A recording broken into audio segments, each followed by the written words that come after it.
I'm Henry Cronqvist, and I'm the Dean of the Arduous College of Business and Economics at Chapman University in Southern California.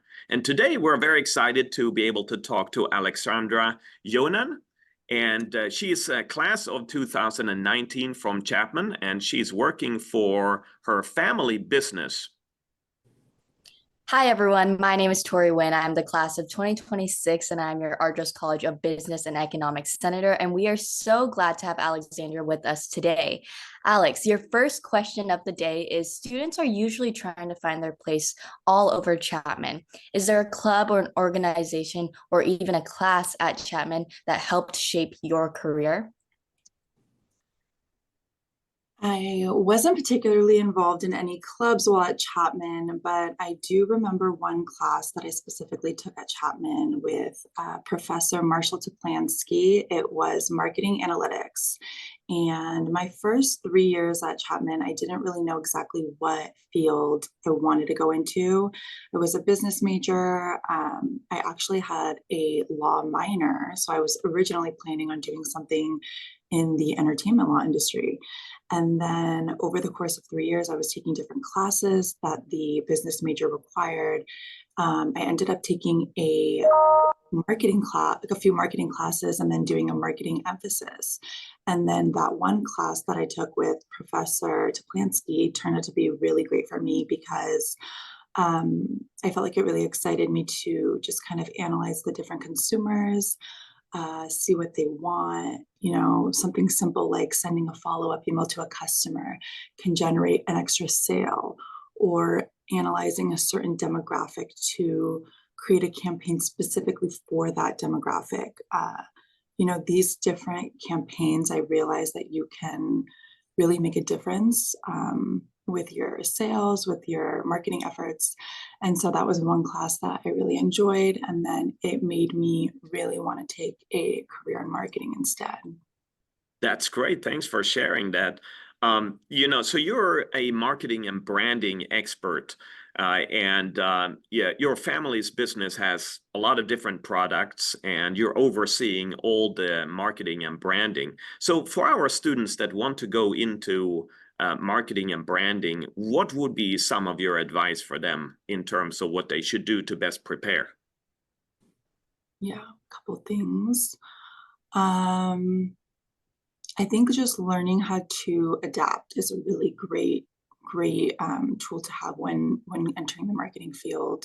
You have to learn how to stay up to date with the newest trends, current with what the customers demand and what they want. So that's been something really fun, and it may not always be your opinion, but really taking a look at what the people want, what they ask for, and then giving that to them. So I think that's a really great tool. And then, just having a passion for whatever you're marketing is another great idea. You have to believe in it. You have to believe in the product or whatever you're selling. So for me, I work for our family company. So we own a few different brands. So we have a luxury cigar brand, we have a few luxury wine companies, and a few luxury hotels. And so we've centered them all around the same consistent theme of providing luxury to everybody. So we really go the extra mile of providing that quality, and we stay consistent and true to that. So we don't fluctuate over time. If a trend comes along, we don't just totally change our vision. So we stay true to our vision, but we are still able to adapt to the different times, the different technologies, what people want, what's trending. And so we really believe in our product because we stay consistent with it, and we're able to cross-market that they're all the same, part of the same family. So I think that's a really great tool. That's really great. I like the fact that you stick to your brand. It's really important to market it that way as well. So can you tell us a little bit about your background before you jumped into this company? What internships did you have? How did you get those internships? A lot of people in my class and at Chapman in itself are digging for internships. So maybe you can give us some advice. Yeah. I think just being like aggressive and persistent and applying to as many internships as you can and networking with the professors that you have at Chapman is a great tool.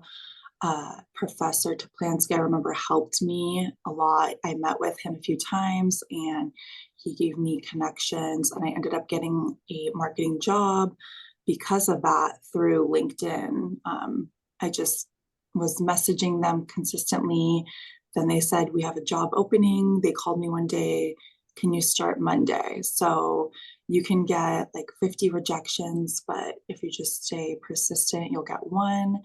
And I really enjoyed working there. It was a good learning experience for me, but it wasn't what I wanted to do. So when I graduated, they offered me another job and I was going to take it just to kind of transition. And I remember my father sat me down and he said that he had just bought his cigar brand and there was a huge opportunity for me to go and market that because he needed somebody to do that. And so he was in the position of shifting his company from a commercial real estate company to a private equity company, where instead of just having real estate, it was going into hotels, wine, cigars, and so forth.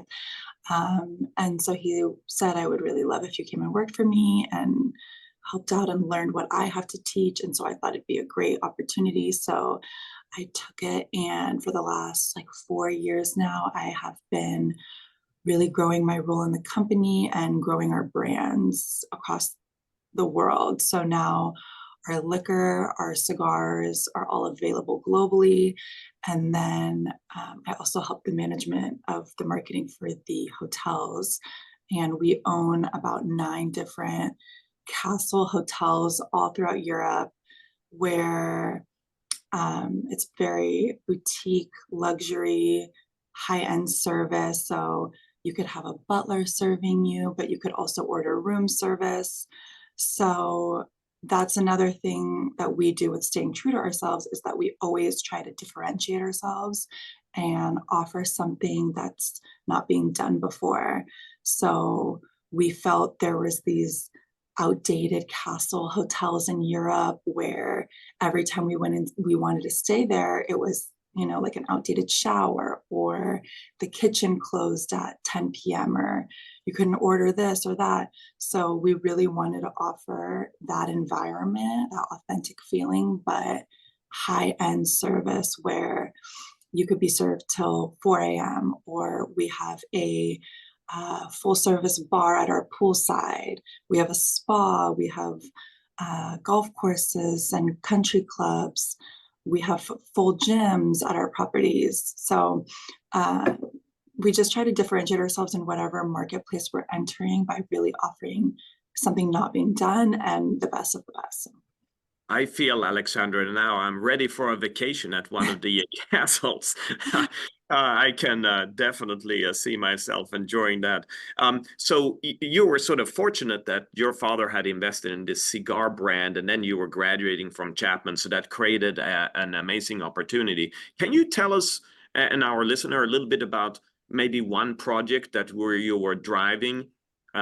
Some specifics of a project that you were driving, and you know, what were the goals and how did you approach it? Yeah, I think the biggest project with my marketing for the brand has been when we first acquired the brand. It was a very boutique brand, only available in Europe and like the Middle East. So only high-end kings and princes could buy it. It was very exclusive. So my father had the chance of trying it and he loved it so much, but it was not easy to buy. So he looked more into it and he's like, I'm just going to buy the whole company, you know, so that way I can have a lifetime supply of it. And so when he bought the company, everything was based from being in Europe, from the prices to the box counts. They put 25 sticks instead of 20, which is done in the US. The labeling, the SKUs, the names, just so many things were obviously centered to being Europe and the Middle East. So when we acquired the company, we had to totally revamp everything. So we cut a ton of blends, like a ton of cigars from our product line. We redid all of our product packaging to be more US friendly. Before they were these like acrylic boxes, and now they are these open lid cedar boxes. Way more expensive, by the way, but we think it's beautiful. And we redid the bands on the cigars. So before it was one band in Europe, and now we have two, which is more common practices here. So just everything. I remember we had to rewrite all the product descriptions. We had to rename some of them. It was just so much work in the beginning of acquiring the company. And we really had to see the response it was getting in the US market by bringing it here. So a lot of trial, a lot of error, and we've just learned to adapt with what the people want. So now I feel like our product is considered as the brand where I compare it to Drunk Elephant. I'm sure Tori knows, she's into the beauty, but they just have a huge product line, like in the beauty sector, probably over 50 different products, very fun packaging, considered high-end. The price point is very high.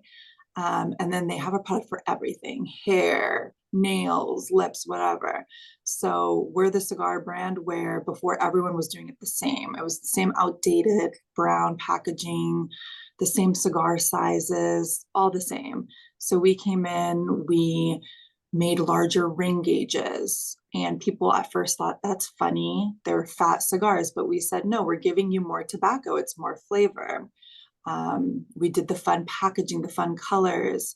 So just kind of bringing the brand to the US, having to revamp all of that has been a lot of fun, and learning the industry has been fun. I'm not a cigar smoker, so I've learned a lot about it and what people want, and just seeing the brand grow has been really cool from the ground up in the US and now around the world, honestly. So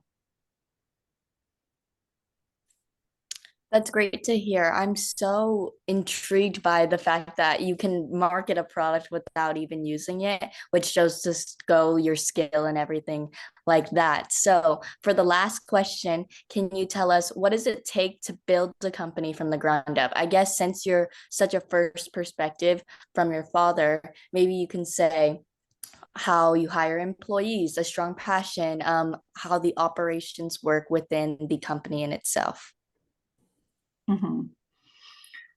Another huge learning process that we've gone through, lots of trial and error. I think getting a good team is very important, hiring slowly, but more effectively rather than bringing in a ton of people at once, training people to provide the level of service you want. I remember for like the first 2 years of the company's inception in the US, I was personally taking all of the customer phone calls in the office. I was personally packaging orders because I didn't trust bringing in someone yet to match like that level of quality I was offering in the detail.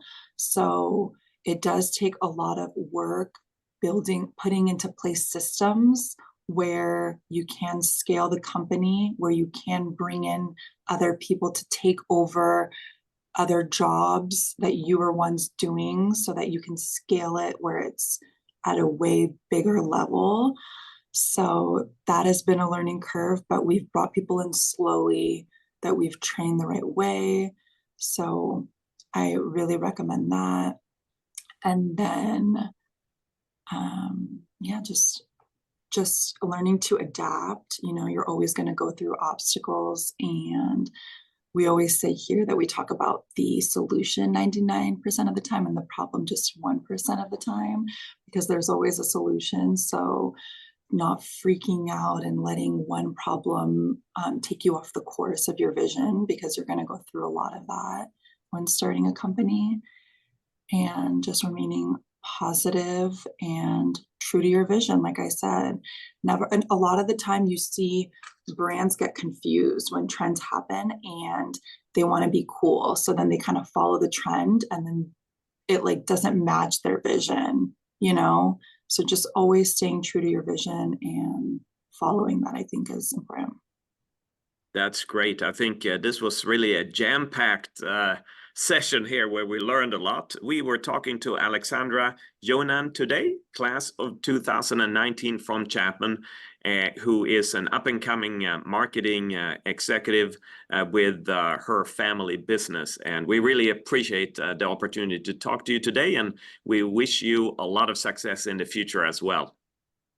Thank you for the opportunity, and I had the best time at Chapman, so I really recommend it to anybody. It's a great opportunity to learn and to set you on the course that you want to go through in life. Great. Thank you so much.